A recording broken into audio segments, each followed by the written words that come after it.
తెలంగాణలో గత 3 రోజులుగా ఉత్కంఠ రేపిన ఆర్టీసీ సమ్మె ఎట్టకేలకు సుఖాంతమైంది. ప్రభుత్వంతోటి ఆర్టీసీ జేఏసీ జరిపిన చర్చలు సఫలమయ్యాయి. దాదాపు 15 గంటల పాటు సుదీర్ఘంగా సాగిన ఈ చర్చల్లో కార్మికుల ప్రధాన డిమాండ్లపైన ప్రభుత్వం సానుకూల నిర్ణయాలు తీసుకుంది. డిప్యూటీ సీఎం బట్టి విక్రమార్క, మంత్రులు పొన్నం ప్రభాకర్, శ్రీధరబాబు ఆధ్వర్యంలో జరిగిన ఈ భేటీలో కార్మికులు ఎప్పటి నుంచో కోరుతున్న 11% పీఆర్సీ ఇచ్చేందుకు ప్రభుత్వం అంగీకరించింది. అలాగే అత్యంత కీలకమైన ఆర్టీసీని ప్రభుత్వంలో విలీనం చేసే ప్రక్రియకు సంబంధించి కమిటీని ఏర్పాటు చేస్తూ నిర్ణయం తీసుకున్నారు. దశాబ్దాలుగా ఎదురు చూస్తున్న గుర్తింపు సంఘాల ఎన్నికల నిర్వహణకు కూడా ప్రభుత్వం గ్రీన్ సిగ్నల్ ఇచ్చింది.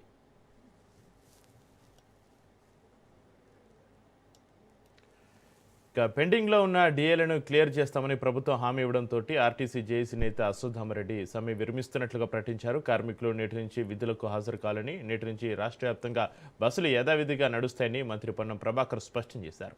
ఈ విజయంతో తెలంగాణ వ్యాప్తంగా అన్ని డిపోల వద్ద కార్మికులు సంబరాలు జరుపుకోవాలని జేఏసీ పిలుపునిచ్చింది. కార్మికులు కోరినటువంటి కొన్ని అంశాలకు సంబంధించి రాష్ట్ర ప్రభుత్వం గౌరవ ముఖ్యమంత్రి రేవంత్ రెడ్డి గారు ఒక క్యాబినెట్ సబ్ కమిటీని నియమించి మీ అందరితో చర్చించి సాధ్యమైనంత మేరకు ఆర్టీసీ మన సంస్థ, అందులో పనిచేస్తున్నటువంటి కుటుంబాలందరూ కూడా మన కుటుంబాలు. దురదృష్టవశాత్తు ఆ కుటుంబాలకు సంబంధించిన వ్యక్తి మన నుంచి దూరం కావటం చాలా బాధాకరం.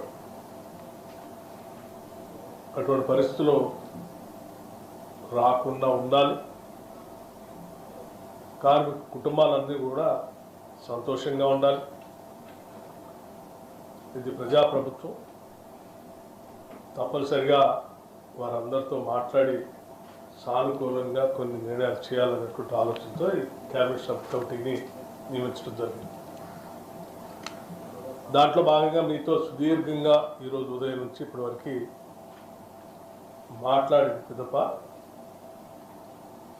మీరు లేవనెత్తినటువంటి ప్రధానమైనటువంటి అంశాలు, ముఖ్యంగా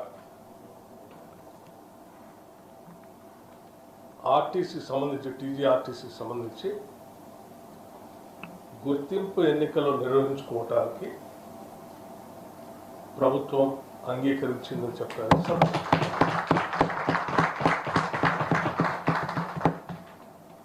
ఈ ఎన్నికల నిర్వహణ కోసం కావలసినటువంటి